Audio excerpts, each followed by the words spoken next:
عروسی زهرا الهام بالاخره در استرالیا با جمال مبارز برگزار شد. عروسی عجیب و باور نکردنی این دو هنرمند مشهور کشور. جالب اینجا زهرا الهام چرا با جمال مبارز ازدواج کرد. خداحافظی زهرا الهام برای همیشه از هنر موسیقی افغانستان.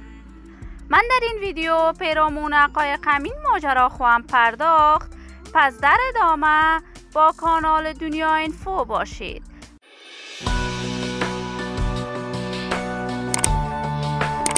سلام و سلامتی ایام به کامتان با شما خوش آمدید میگم به یکی دیگر از ویدیوهای جذاب کانال دنیا اینفو. برای عضو شدن با این کانال علامت سابسکرایب را فشار دهید تا از ویدیوهای دیگر کانال دنیا اینفو هم آگاه شوید. زهرا الهام یکی از هنرمندان برجسته، هنرمند مشهور که در میان مردم هزاره کشور ما شهرت و محبوبیت بسزایی دارد.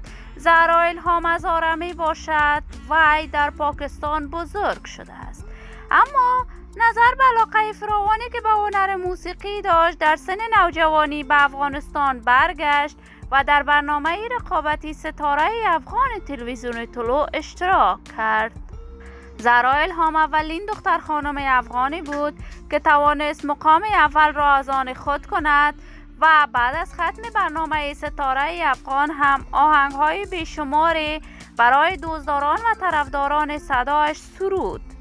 زهرا الهام بعد از تحولات سیاسی در افغانستان با استرالیا پناهنده شد و اکنون در کشور استرالیا زندگی می کند. زهرا الهام بعد از رفتنش به استرالیا جدیداً تصاویرش در صفحات مجازی دست به دست می شود که با جمال مبارز ازدواج کرده است.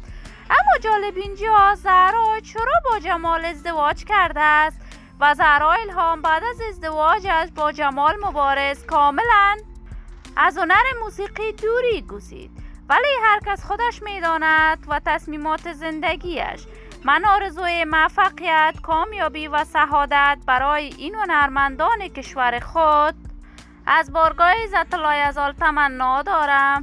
عزیزان و دوستان ارجمند کانال دنیا اینفو، برای عضو شدن با این کانال علامت سابسکرایب را فشار دهید تا از ویدیوهای دیگر کانال دنیا اینفو هم آگاه شوید. تا درودی دیگر تمام شما همراهان عزیزم را به الله منان سپردم. موفق و کامیاب باشید.